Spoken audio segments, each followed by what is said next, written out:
Good evening, sir. Sir, Selvaraj sir, no, varla sir. Sorry, sir. Okay, sir. Okay, sir. Thank you, sir.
Good evening, sir. Karthik Kumar, sir. Good evening.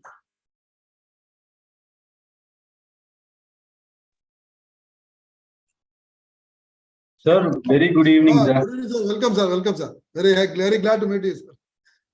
Thank you so much.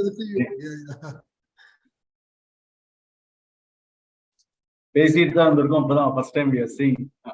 Yeah. He is Mr. Suresh Kumar, secretary the other side. He is our secretary, Indian World, where I am chairman presently. Indian Trichy branch, Trichinopalli branch. There are two branches in Tamil Nadu. One is at Chennai, other is at Trichy. That's what. Okay. We conduct a lot of international programs in Trichy, SOJM like that, Symposium of Joining Materials. Sharing. Okay. And we are doing a lot of services for welding, for the industries and all other people here. Okay. Very nice meeting you. Yeah. Thank you, sir. Our IE branch is having more than 10,000 members, 7,000 student members, 2,000 corporate members are there. And our, our boundary is from Marilu, Perambalur, Karur, Navapatnam, Pudukkottai up to Navapatnam, except in Tanjore. Okay. We have as a corporate, we have more than 2.5 lakh members, and we have more than 125 centers throughout India. That's what, including 6 overseas chapters also. Okay. And this format of this seminars is taking place in all the locations, or it is a specialty of all the locations? But we do it continuously every Tuesday for the past 3 decades. Without interruption, we are doing it. Whenever BHL is working in BHL site, we have placed our office. Particular Okay. buildings are constructed by us and places lease rent by BHL. And we Okay. conduct from 1988 onwards, we conduct regular programs actually. Okay. Before pandemic, it was physical. Now we switched out to virtual. Then next year onwards, we are planning in a hybrid mode actually. Okay. The advantage is we can bring any global experts and people can anywhere can participate also. That's what.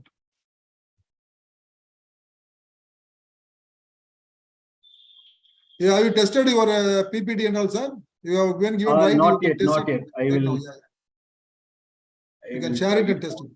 Yeah.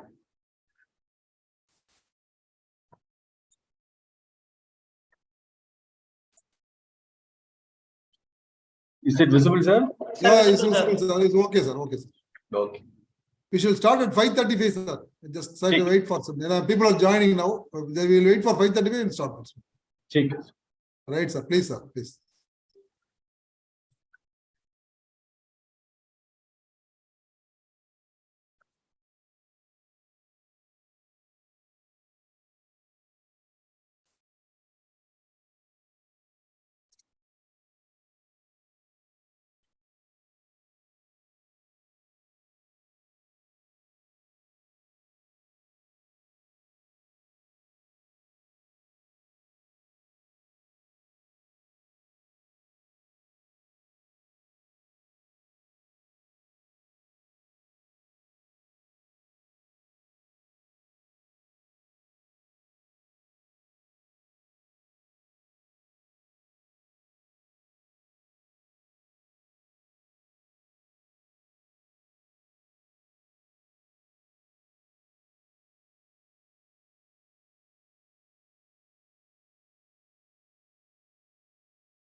Sir, Karthik sir, we shall start, sir. Karthik sir? Yes, yeah, Yes, sir. I'm We ready. shall start the program, sir. Start the- Yes. Yeah, happy good evening to everyone. I welcome all the participants today to join in online. Yeah. Very good Today we evening. have an interesting topic, webinar that is on the future of the entrepreneurship, COVID and beyond. It is an important topic of the day where our India is a big way is dreaming to become a developed nation. We have reached 5 trillion, 10 trillion, 30 trillion like that. There are a lot of plans are going on in this. And it is going to deliver by an eminent personality, Engineer B. Karthik Kumar, Assistant Executive Director, Commercial, Dalmia Cement Bharat Limited. We thank you, sir, for accepting an invitation to deliver topic with our members. Thank you so much. We welcome you to our IEI TLC platform. Today's Thank you, program. sir. Yes, sir. Thank you, sir. Welcome, sir. Today's program is organized by the Institute of Engineers, Trichinopoli Local Center, and associated with Safety and Quality Forum of New Delhi, IEI, Computer Center of India, Trichy Chapter, Indian Institute of Welding, Trichy Branch, Indian Welding Society, Southern Zone, Indian Institute of Metal, Trichy Chapter, Indian Institute of Industry Engineering, Trichy Chapter, Indian Society of Non-District Testing, Trichy Chapter, Kumari Arivel Paravai. We IEI Trichinopoli Local Center is a propagate. Our aim is to propagate, emerging and latest technologies to our members and students, faculties, and industry experts, and to the public at the large in a free mode. This we are doing for the first 3 decades. Our the boundaries from Arilur, Perambulur, Karur, Pudukkote up to now, except in Tanjore. And we have more than 10,000 members. That is 2,000 corporate members, 1,000 student members. And as a IEI headquarters, we have 250,000 corporate members, 750,000 student members. Not only that, and we have more than 125 centers, including 6 overseas chapters, to propagate this message. Our aim is to regular, technical programs, workshops, conferences, conventions, international conferences, and all. So we, IEI Trichinopoli Local Center is situated in BHL 3,000 acres complex, which was given by the great leader Kamaraj, our former Chief Minister of Tamil Nadu. And today our BHL has placed the site to us, and we have built more than 2 crores worth of building in that, which is 100 seating capacity of AC room with regular lecture program is conducted. Over about that, there are 4,000 libraries there for the benefit of our members. And there is an auditorium about 3,000 seating capacity where we can conduct all our workshops, seminars, and all. Not only the AGM, Engineers Day, and all, but big functions are conducted there. So we have a chairman secretary room. So with this brief introduction, I call upon Engineer Dr. Karupasamy, our former past chairman, to proceed and welcome the gathering. So over to Dr. Karupasamy, sir. Yes. Yes, sir. Please, sir. Hello, Please Raj. welcome the gathering. Yes. Yes. Good evening to all. I am Good very evening, happy sir. to participate and proceed over today's technical program, which is organized by the professional bodies which are functioning in Trichinopoli complex, as told by our engineer Selvaraj. So today we are going to have the eminent speaker, Mr. Engineer Karthik Kumar from Dalmia Cements, who is going to deliver a talk on entrepreneurship future and COVID and beyond. So on this occasion, I extend a very warm and special welcome to the today's speaker, Engineer Karthik Kumar. I also extend a warm welcome to all the participants and the office bearers of the professional bodies of Trichinopoli complex. I extend a warm welcome to every one of you who are assembled here to going to hear the lecture that is going to deliver by Engineer Karthik Kumar. Thank you for the opportunity, and thank you one and all.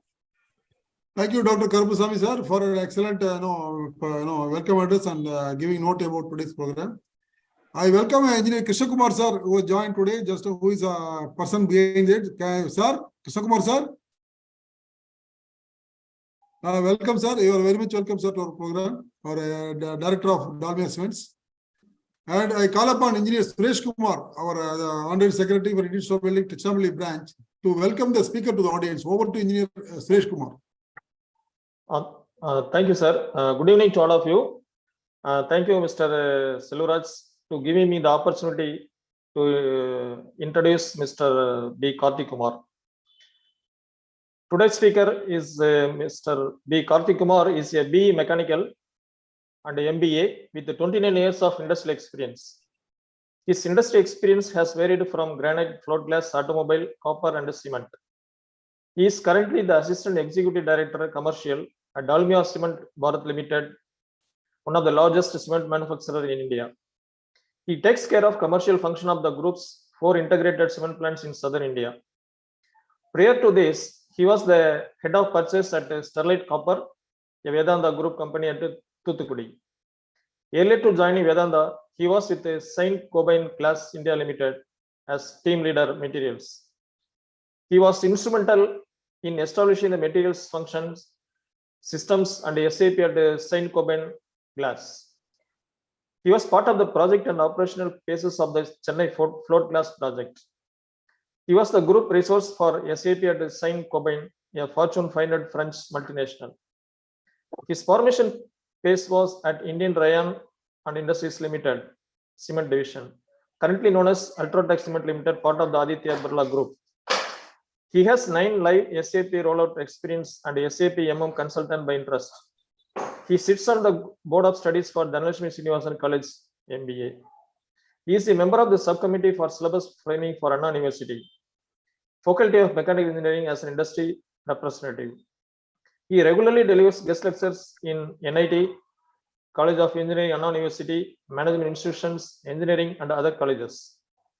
He is an avid reader of books and articles on business management and science. When time permits, he goes wanders around historic sites, bikes around Indian countrysides, and travels to see many other cultures, food, and people. He is an avid reader of books and articles on business management science. Thank you, sir. Over to Mr. Selvaraj. Thank you, Engineer Suresh Kumar, for a nice introduction of today's speaker to the audience. Now over to Engineer Karthik Kumar, sir, for your presentation, sir. The platform is for you, sir. Please. Thank you so much. Yes, sir. Good evening to one and all. Special thanks to Engineer Selvaraj, Engineer Shivakumar, Engineer Parupaswamy, then Chairman of all the associated associations who have been part of this program. To name a few, the Safety and Quality Forum, New Delhi, Computer Society of India, Indian Institute of Welding, Indian Institution of Metals, Tiruchirappalli, Indian Institute of Industrial Engineering, Tiruchirappalli, Indian Society of Non-Destructive Testing, Tiruchirappalli.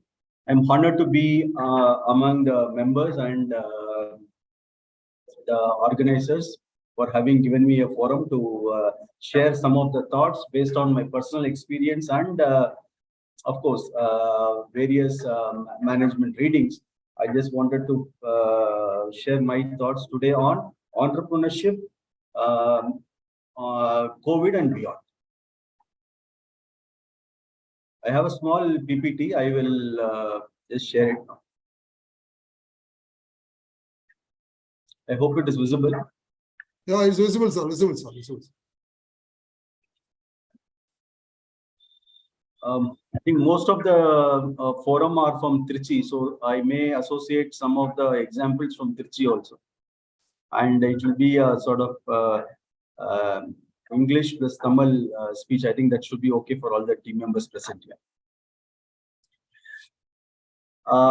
To start with, I just wanted to share a story, which I have named it as the KB story. Yeah. So this was about 22 years back when I was working in Chennai company, Saint Gobain Glass, as project head and stores head, and of course in normal revenue procurement also. I used to meet many entrepreneurs and business visitors. One of the visitors was of peculiar interest to me because of his energy and his his profile. I'm just sharing my interaction with him on particular thing which is very hard coded in my memory. I just wanted to share it. His name is Balasubramaniam, so we used to call him as KB. He was an engineer himself. I think 1974 batch. So when we used to talk of various business quotations and negotiations, and after that, of course, we used to have some normal chat. When I used to chat with him, one day I had just I do not know, it just flew out of my mouth saying that after 10 years, I would have earned some money, then I would resign and I would like to become an entrepreneur. So immediately KB said, why wait for 10 years? If you have made up your mind to become an entrepreneur, do it today. You resign today, you come out, I will guide you. No, this was an word which I never anticipated. So I was not prepared for it immediately. And of course, I laughed it out. I did not have any business idea. I just wanted to, probably the intention of me to become an entrepreneur was to earn more money than what I was getting from a salaried service. But then, although I had a word saying that I wanted to be an entrepreneur, mentally or internally, I was not prepared to be an entrepreneur. That was a fact. So I did not say anything. Then he again provoked. He said that if you want to become an entrepreneur, come out now. Come out boldly. Nothing will happen. Come. I never quit. I'm still in service. I'm not an entrepreneur also. But I'm giving a small speech on entrepreneurship.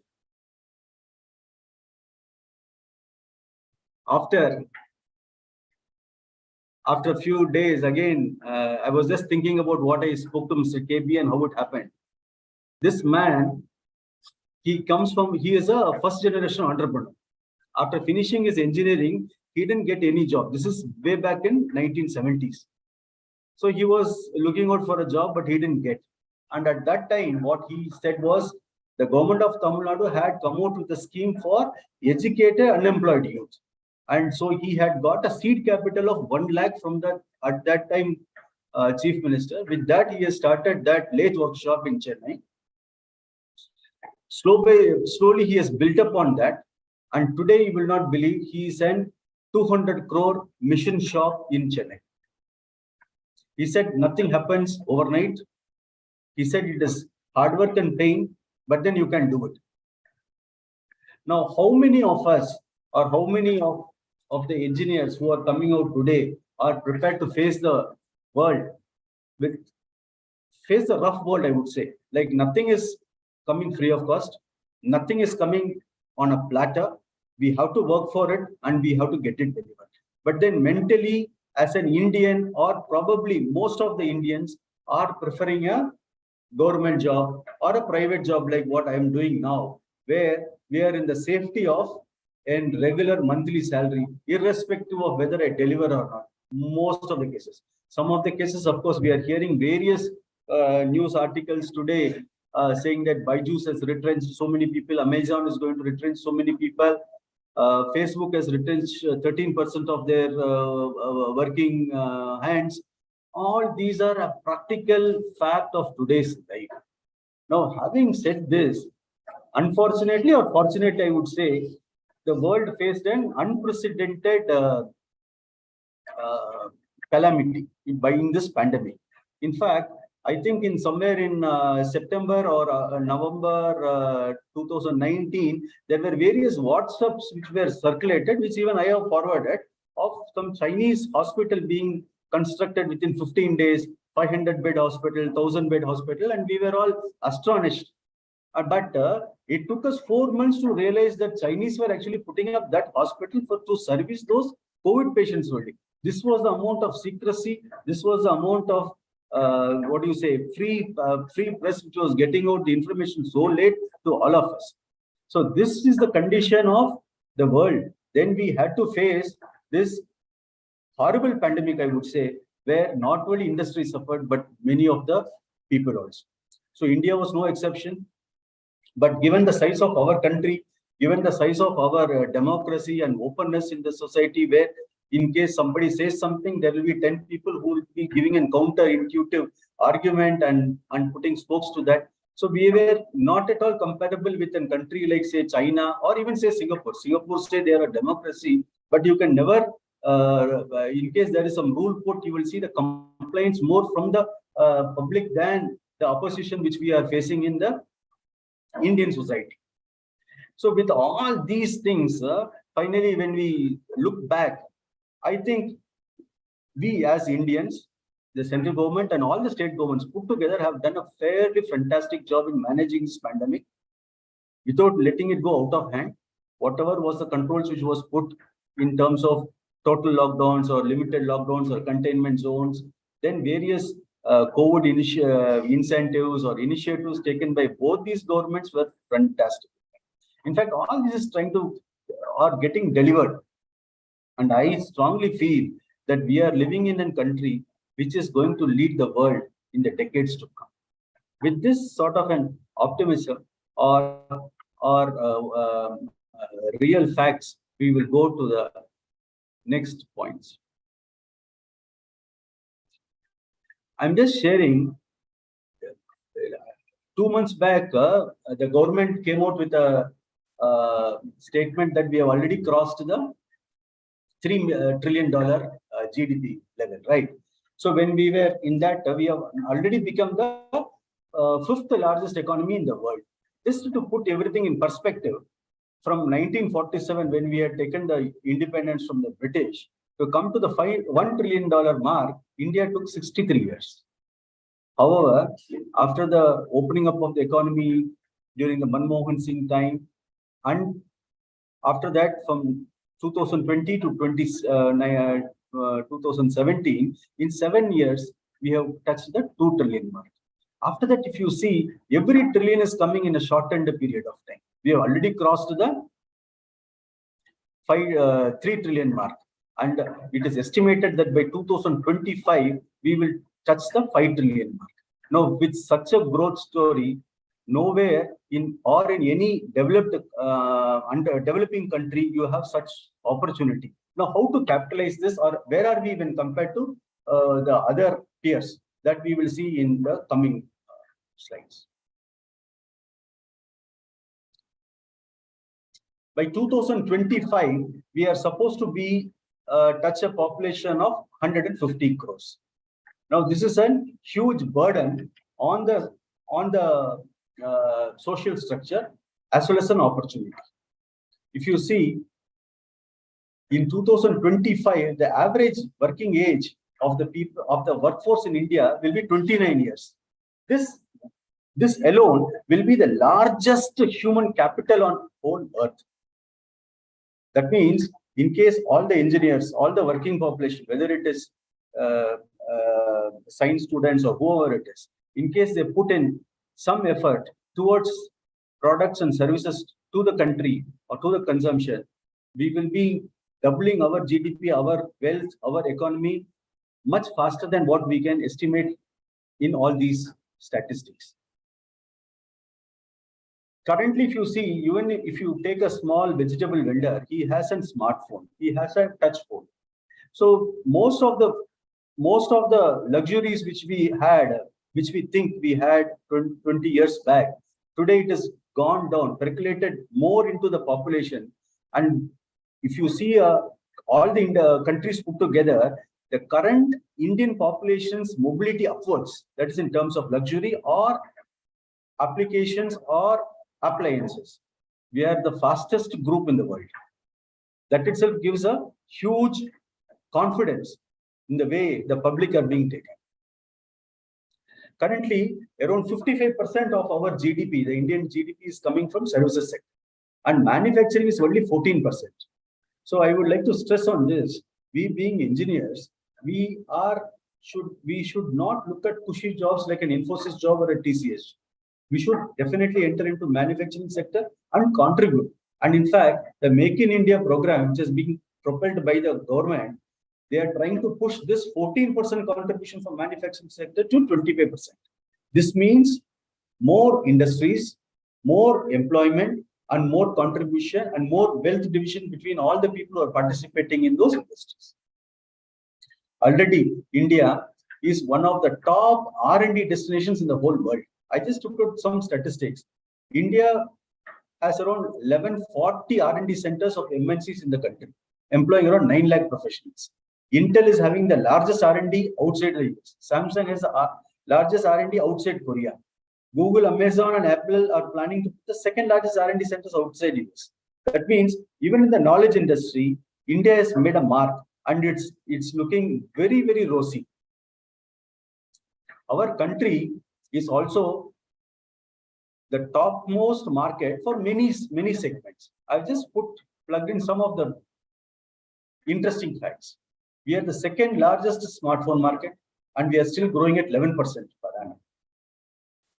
India is the second largest steel producer with around 144 million ton per annum production. We have the fastest growing e-market in the world at a compounded annual growth rate of 63%. We are the third largest domestic aviation market in the world. That means when we convert it into business, they are asking about 1,700 aircrafts in the next 5 years, either as a replacement or expansion of fleet. So no wonder Boeing or Airbus industry are trying to set up shop in India.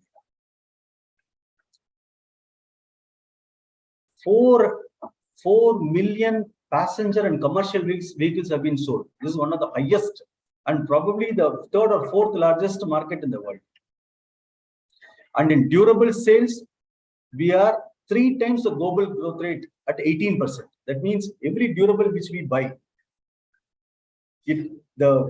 all the industries who are there in that, whether it is in white good manufacturing or whatever it is, they are able to harness the growth at more than 3 times the global growth rate.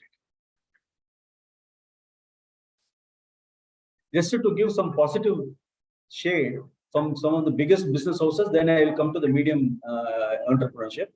When the COVID was on, India's most powerful businessman, Anil Ambani, Mukesh Ambani, had raised a capital of $44 billion, and he has made his flagship company net debt-free. This is a big thing. When we say we passed through COVID, we were so much pessimistic whether we'll be able to get so much investors, so much foreign institutional investment or whatever it is. But then he's able to do it. Again, Jio, market share. He has captured 420 million subscribers and become one of the biggest operators in the country. And many of the other small players have gone out of business. There was one Uninor, there was one Videocon. They are nowhere today. And he's going to manufacture the cheapest smartphones in partnership with Google. This is again one very interesting fact. Bajaj Motorcycle became the most valuable two-wheeler company in the world by market capitalization. We didn't know it. All this happened when we were passing through COVID. Today, TVS exports more motorcycles than it sells in India. Again, can we convert these opportunities? Coming to smaller businesses, this again is unbelievable. When COVID set in, we didn't have masks. In fact, the Prime Minister of the country went in to say that you put a gamcha, that is, put a scarf on your face and go ahead. Within 3-4 months, we have become the second largest manufacturers of PPE in the world, and we started exporting. Sorry.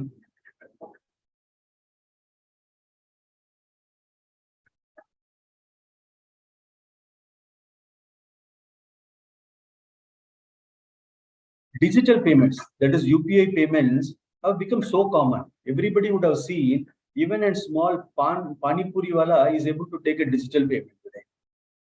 So if you, when we were passing through COVID and still not come out, that is in September 2020, already 100% of the pre-COVID lockdown levels have been reached in digital payments and toll collections. Why I'm saying this is, these are just some of the factors which were saying that the economy was getting reset, people were coming back to work, people were able to spend money. These were some of the indicators. This again is an unimaginable one.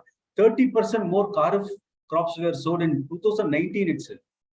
Sorry, in 2020 when compared to 2019. And 2020 was an COVID year, right?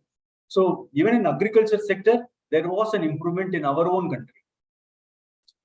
Food delivery. This, of course, we can imagine, because most of the people were staying indoors and some of the restaurants were closed. So 85% of the food delivery businesses were already touching the pre-COVID levels. And of course, to the common man, gold sales had increased. When we had lost jobs, when businesses were closing down, when there was retrenchment, when there were no increments, still people were able to invest in gold. Probably, I'm not saying that it was not a good avenue, but probably because of safety, Indians were buying more into gold. So the gold sales was actually increasing in the COVID time than it was the previous time. Coming to the stock markets, generally stock markets perform badly when the industry is doing well. When the industry is doing well, it's generally the inverse. If you see in 2021, when the whole stock market across the world were getting increased, the index was increasing by 6%, US there was a surge that was around 28%. The second largest surge was taking place in India. More people were able to invest in shares. Maybe some have lost, but many have gained. And the world was at 8%, the total average. But look at the other interesting thing. In China, it was a minus 23 for the same period. That's 2021. Coming to what the government had done and what the people had absorbed, I think it is public knowledge that the infrastructure across the country has seen a huge improvement. That has added to the cushioning of the COVID effect on most of the industries, including, say, the industry where I work now. We did not expect that the sale of cement go up, but because of the bridges, because of construction of various retail customers, they were taking out autos in their house, or they were building a shop in front of their plot so that they can start a small business. All these were adding, and the actual business in these sectors were actually improving. Although the initial prediction from various economics was that FMCG will be having an upswing in the consumption, but they were proved wrong. Most of the consumption increase take place in the core sector. And FMCG also there was a rise, but not to that extent. The total corporate tax was reduced to 17.16%. This again is a reform across. I'm not saying in 1 year. This is across the last 4-5 years. As part of this Make in India program, the government has identified along with the state governments around 3,376 industrial parks across the country. I was reading one article where there is one industrial park where they are promoting only financial institutions very close to Ahmedabad, which is going to become an ecosystem and which is going to compete with the likes of, say, Singapore and Dubai. So that they are having already people like, say, Morgan Stanley, all these top business share market business brokers from US have already set shop there. The ease of doing business, the latest, the last score for India was at 62. That is in 2019.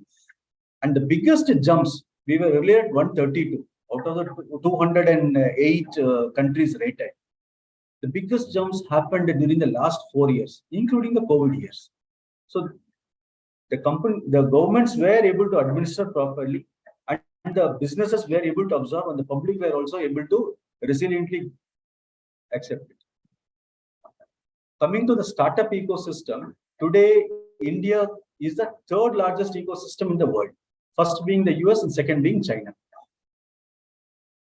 And the time taken by these startups to become an $1 billion company is the shortest when compared to the global average. This also is a good indication that whoever are entering business are able to drive it to very large proportions. This is another indicator which I wanted to share. Purchasing Managers Index is at 55.7. This is one of the highest. Any score above 5, this is a month-on-month average. Any score above 50 is a very positive indication that around 500 business house purchase heads are giving this score, and it is at 55.7. This is the highest. That means they are seeing an optimistic and progressive procurement for their company.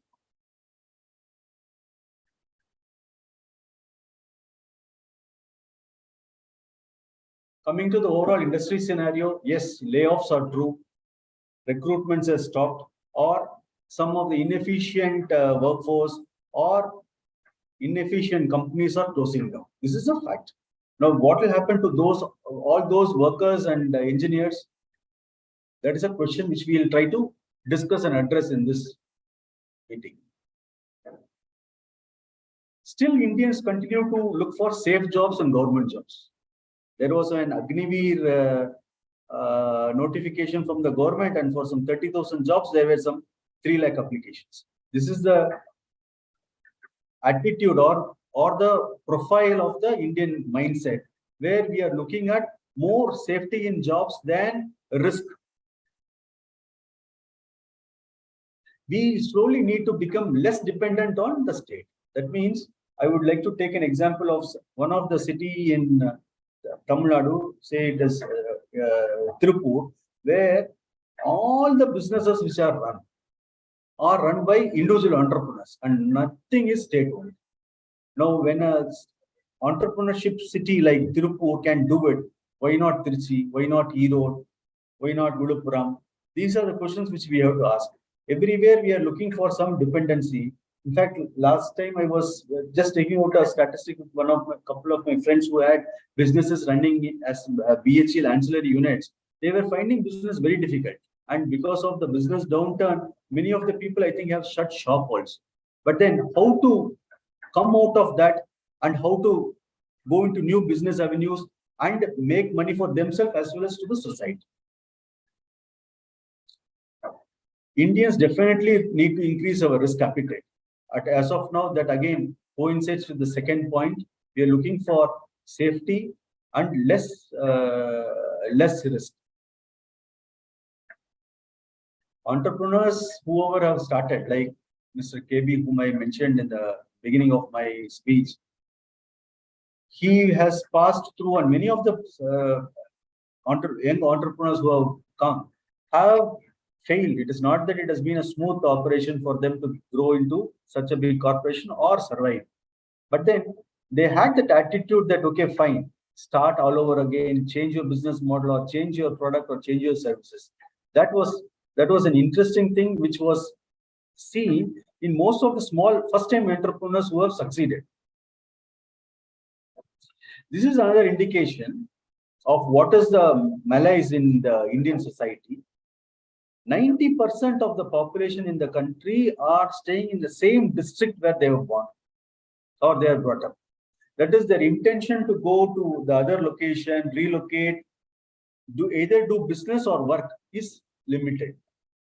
This, when you compare it with the China of the 1970s or 1980s, they were forced to go because they lost many of the jobs in their home district. So they had to go to various other districts, and Mao Zedong had developed various industrial estates and cities, which today we speak about, whether it is Wuhan for whatever is the positive or negative feedback, Shanghai, all these locations became industrial districts and people migrated. This is slightly on the lesser side in India, where only 10% of the population are willing to travel outside and work. Otherwise, they stay put in there. Otherwise, they want to get a transfer to their own home district.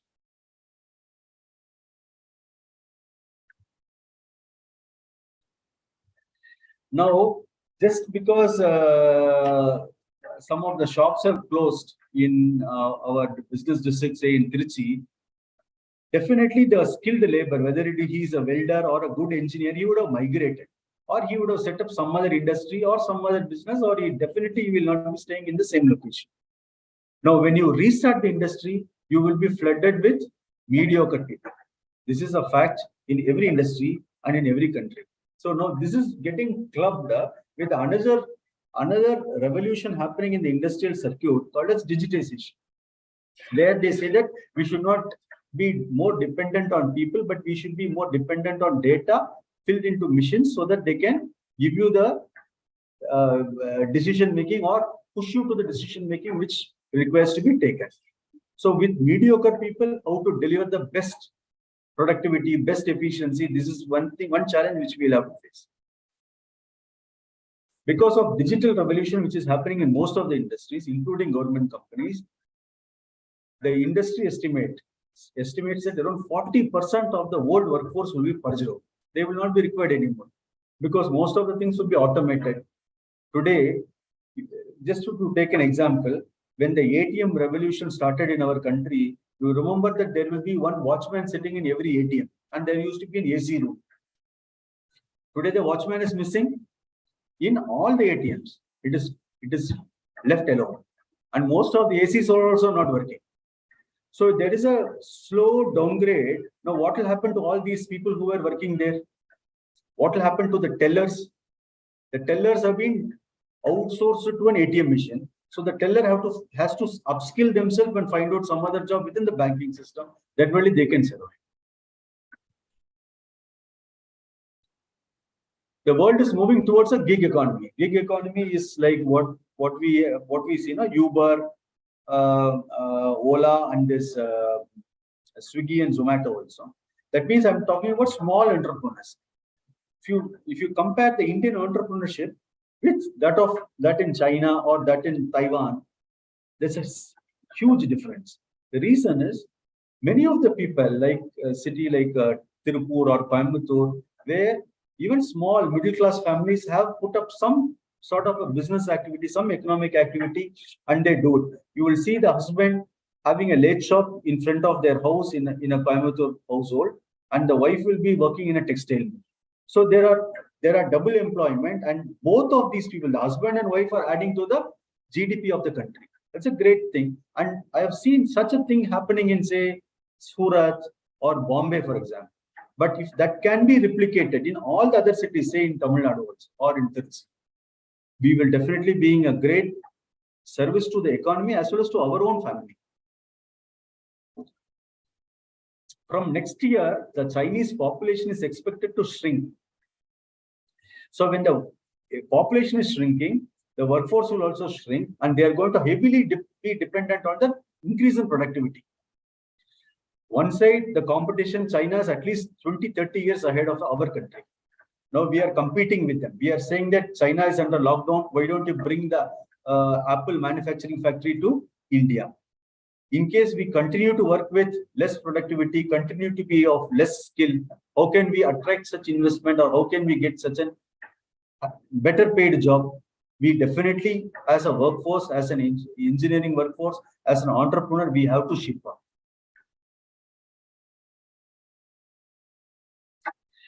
The government has marked some 24 sectors for converting our country into a $5 trillion opportunity. Out of that, one of the projects which is coming to Tamil Nadu is the defense corridor near Salem. So out of the sectors, the auto and auto component were contributing for around $500 million. Then aviation is there, defense is there, like the 24 sectors are there. Now, if each of these sectors, even if one particular, say food, is taken to our district, and if that is being focused and an ecosystem is developed, so that the unemployed youth, the women folk also contribute, we'll be just doubling our workforce with low investment.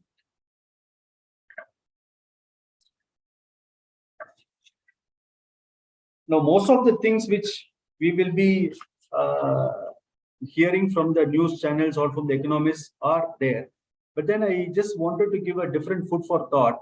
These are, I have lost my job. Immediately what I do, I call up my friend who's working in, say, Infosys. I give my CV to him.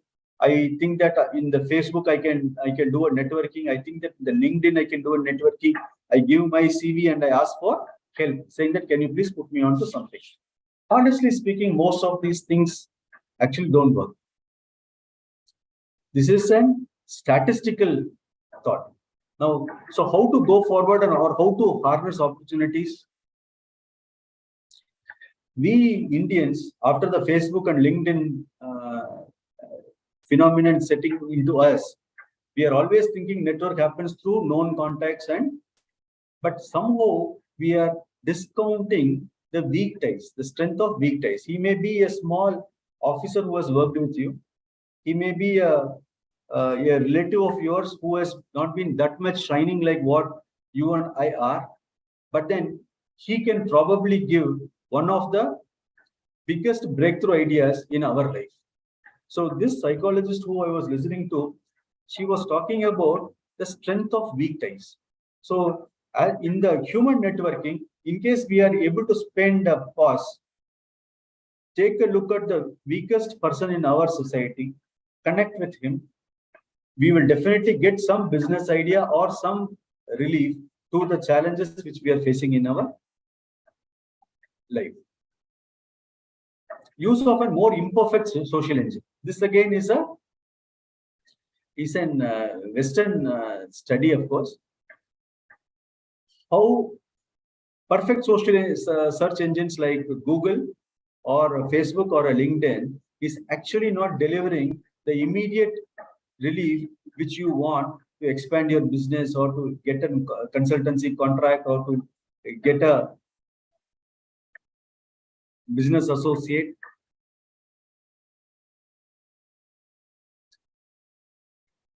Connect with the most uninteresting person in your group or in your society. This again is clubbed with both these points. Fight your sense of choice. This is another thought which that lady was sharing, where we have some fixed thought in our mind. In case I say that, okay, fine, why don't you start a soap manufacturing unit, which will be able to fetch you some good returns? Immediately our mindset goes, no, soap is not. We have a prejudiced opinion on what is good or what is bad and what will work and what will not work. Most of the business decisions which have been made with this sense of choice actually is failing. You will see some hotels coming up in Trichy. After 2 months, it's getting closed because they didn't able to get the customer. Now he felt that probably putting a hotel there in that particular location will work, but it is not working. So his sense of choice has to be audited by an uninteresting person in his life. He could be his friend or his relative or whatever it is. By this, we can come to a correct choice. And especially when we want to start a new business, which is the main agenda of this program, we suggest that we should start from the customer in mind. I had a good example which came to my mind, that when we, I think in the 1980s or 85, when we used to buy a shampoo in my house, we used to buy a 10 rupee bottle, which was around maybe 200 ml or something. But then it was a luxury at that time. But then eventually in 2080, one Tamil businessman from Chennai, he made a 1 rupee sachet. Now that one, initially it was being hung along with the tea bags in the local grocery shop. Nobody thought about it. It was an innovative idea, but then it worked. That is Kavin Care today, right? So in terms of packaging, in terms of service, in terms of new product, in case we are able to analyze what is the need of the customer, we can definitely break this jinx. I was discussing with one a person from Trichy who was into motivating various small entrepreneurs and self-help groups. He was telling an interesting thing. One women self-help group in Chennai, in Trichy, is only doing a service of peeling out the onions. Earlier, the hotels used to take onions from the vegetable vendor, right? Now, these people are peeling it and giving the peeled onion to various hotels. Again, it's a new dimension. Nobody thought about it. The women were very happy. They were housewives. They were able to do it in their house, bring it to some common point and distribute it also. These are some of the things which are innovative, new dimensional business ideas. And again, women in workforce, I subscribe to the idea that India is wasting more than 50% of the educated population by keeping them in the house. Now, most of the women are today educated. Tamil Nadu is talking about an 80% literacy rate. There will be engineers, there will be BComs and BAs or whatever it is. But in case they are able to come out and add some value in the supply chain or in the production or whatever it is. There is one very good and old hotel in Trichy where one day I was having my dinner, and then that person, the server was very friendly. But then I came to know when I was talking to him, he was working as a teacher in some government school. Then part-time, without to meet his ends, he is coming and working as a server in the night. He works till 10 p.m., sleeps in that hotel, and again goes back to work.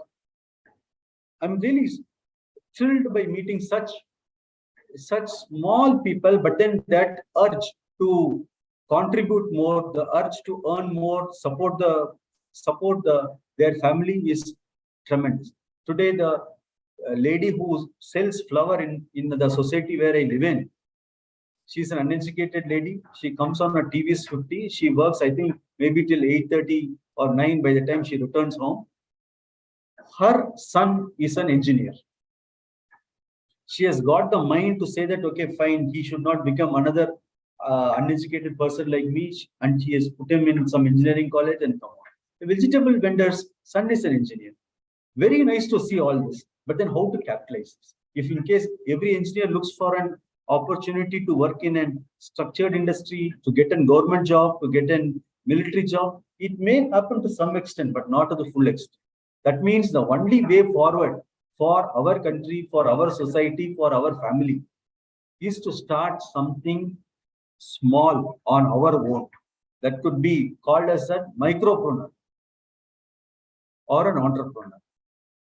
Start small. My suggestion to all the young Indians, young engineers is start small somewhere, even if you are on a job. It will help you stabilize, get some idea into how the business works, how the society works, how the ecosystem works. Then from there you can build on. I have a friend who was into selling insurances and loans. And when the COVID struck, he immediately adapted himself. Today he is into manufacturing PPEs in Trichy. Only educated people are finding it difficult to adapt. In case I see some Rajasthani person selling either some dolls near the traffic junctions, if you see when the sun sets in, again they change their product is getting changed, but then they keep continuing to sell in those places. They're able to adapt immediately. But in case we are in, say, a fabrication workshop, and in case the business goes down, now how to adapt? We still stop, think, or we are not able to move forward.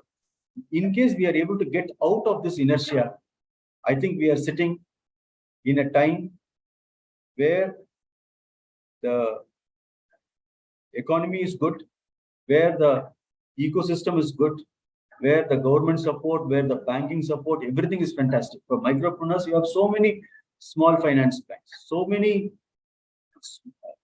structured finance, small finance banks. You need not go to a chit fund. You need not go to a small time loan giver or a Marwari, right? So all these are nowhere existing sometime back. So we are sitting on a superb opportunity, and I am sure our country and our society will become a $5 trillion economy no sooner. Thank you.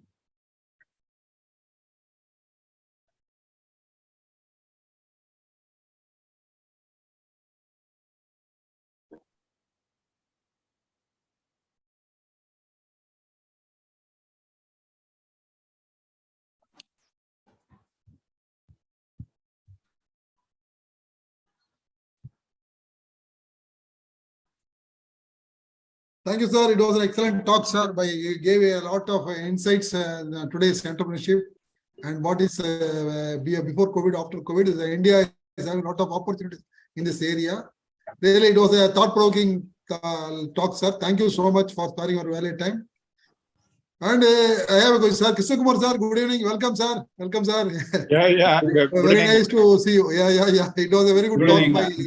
Yeah. Selvaraj, first I must appreciate you for the kind of initiative and organizing such productive seminars. Really, I think hats off to you. I mean, I was telling Karthik Kumar some 3-4 months back. Then I think it has matured today. Sorry, I joined late. I mean, I was traveling and in between I couldn't attend the call. And really, I learn out of every session. Karthik Kumar, thanks so much for inspiring all of us. And as usual, it has been a great learning, Karthi. And I know, whenever I used to go and address in any forum, normally I take the inputs from Karthik Kumar, because Karthik Kumar is a well-informed, updated personality, I will put it, and a good management personality, and very nice to today again, this I'm talking as an uninterested person, taking from your own point, Karthik. Okay. Strength of as a weak third ties. person, right? I mean, so great and so very nice to have been listening. But since I only listened to the last 15 minutes, I will take the slides from you, whatever the first half an hour would have spoken, and then I will love to definitely go through, Karthik. Sure, sir. Sure, sir. Thank you so much. Thank you, sir, for identifying a very good speaker for the day. Really, it gave a lot of insights into the entrepreneurship. We BHL, sir, I have a question. We BHL, actually, we are getting a very good order book. There is 4 lakh crores, like that we had earlier sessions. Suddenly, the government policy gone towards renewable, and suddenly the load and all, we have gone for diversification and all. There are big diversification going on big way. And we are not able to support our 500 vendors in around Trichy. Actually, I was also answer development for 5 years. We could not, that much load was there. We could feed a lot. I remember the days more than 8 lakh tons we we gave to our vendors with the drawing and material. And later, that what is the difference between Coimbatore vendors and Trichy vendors? They are doing their own, design, their business, whereas our people, our vendors at Trichy, they were totally depending on our BHL, the drawing materials, everything. Suddenly they could not make up. There is only some less than 100 vendors only active. They are going for some other business, windmill or some other project like that, some railway like that. Where they have gone. Other people got suffering. All the sites are open. They are in trouble. Actually, they were looking for the defense, corridor and all. Nothing is happening. Many people are in trouble. Actually, that's what I have seen.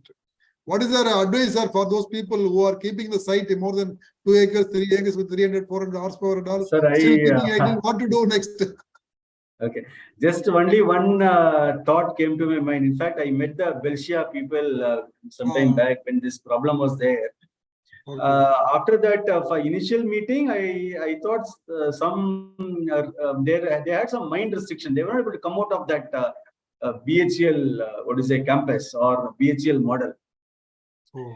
They should explore opportunities outside. This is my I keep telling. I have a couple of friends who are having industrial units in Duakudi and part of the Belsia, but they're not willing to come out and take risk. They're still in a closed loop. I think this is my take. In fact, they came for business to us, our industry, but then they didn't. After that, they were not able to carry it forward. Right. So today you need Mr. Rajakumar, Belsia president, but he did not turn up. I do not know. Okay. The things are going on. They are representing government. They are, the difficulty and all. Still, the openness should come, like what you say. That's what. Now, to add to this point, Selvaraj, Yes, in sir, our yes, sir. own now industry scenario, if you now talk about 10 cement plants, 8 cement plants are not operating the power plant. Oh, That is the condition, because the scenario is changing. Because there is now operating our own power plant, okay, doesn't make economic thing, because buying this thing and take a grid power or a green power, which is available through the exchange, that becomes more economical. So we have practically shut down all our power plants, not only here.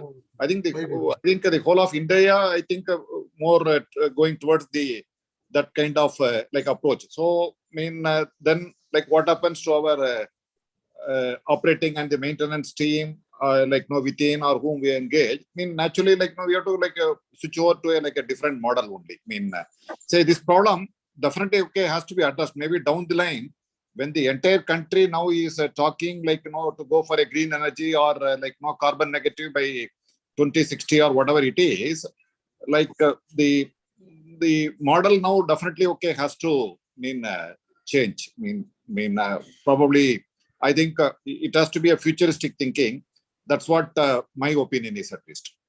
Right, sir. Thank you, sir. Thank you for sharing your thoughts. Really, the big way renewable energy is picking up the our India government of India is going for nil carbon, by 2070. Like that, Prime Minister has a big aim on that. Yeah.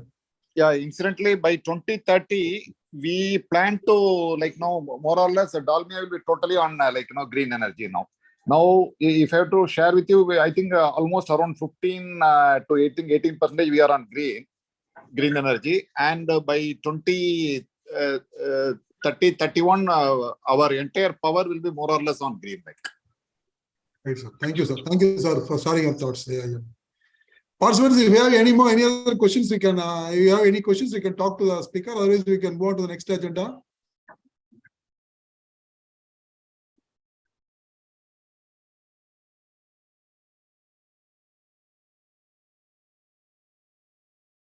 And actually, what was Dr. Kevin R. Kumar is there?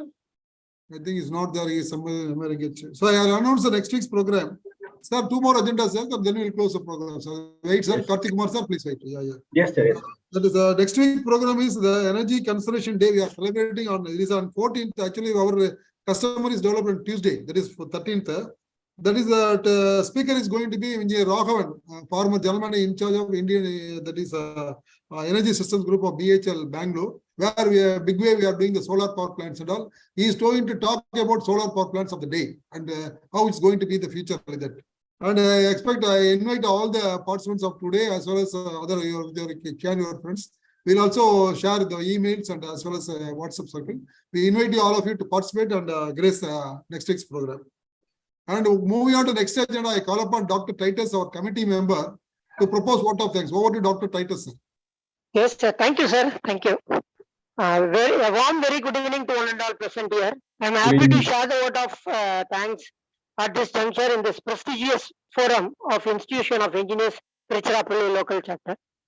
First of all, I would like to thank the today's chief guest speaker, Engineer B. Karthik Kumar, sir, the Assistant Executive Director, Commercial, Dalmia Cement, Bharat Limited, for his valuable and wonderful presentation on the today's topic, emerging topic on the future of the entrepreneurship for COVID and beyond.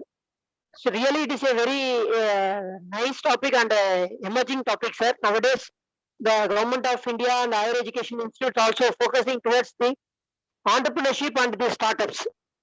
So in that aspects, sir has given very valuable points and suggestions how to become an entrepreneur. So I thank once again on behalf of IEI TLC Local Center for his valuable presentation. Thank you, sir. And Thank you.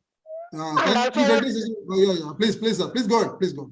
Yes, sir. And also I would like to thank the Dr. Karupasamy sir as a council member and past chairman for presiding over the function, and also the IEI committee members for giving the introduction of the chief guest. And also at this juncture, I would like to thank chairman of IEI Tiruchirappalli Local Center and Honorable Secretary Dr. Kevin R. Kumar sir. And also I would like to thank Dr. Silvaraj sir for giving me this opportunity to deliver this vote of thanks in this prestigious forum. And once again, I would like to thank all the participants who actively participated and for involvement to attend this seminar on this emerging topic.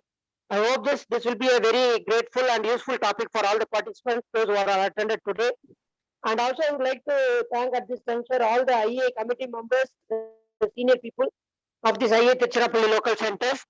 So once again, I thank all the participants. Thank you. Thank you so much, sir.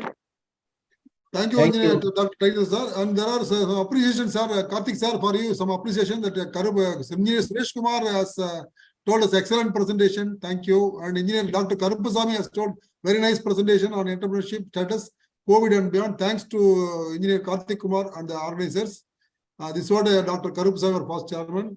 And one more, Gopala Krishna has also appreciated your. Thank you, sir. With the permission of you, with the permission of Krishna Kumar, sir, shall we take our call of the day, sir? Thank you. Thank you, everyone, sir. Thank you, sir. Thank you, Krishna Kumar, sir, for being a very good speaker. Thank you, sir. Thank you, sir. Very good session. Really, you have done an excellent presentation. Thank you, Mr. Karthik Kumar, sir. Thank you, sir. Thank you, sir.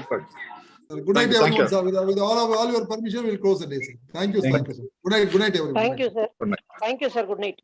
Thank you. Shiva.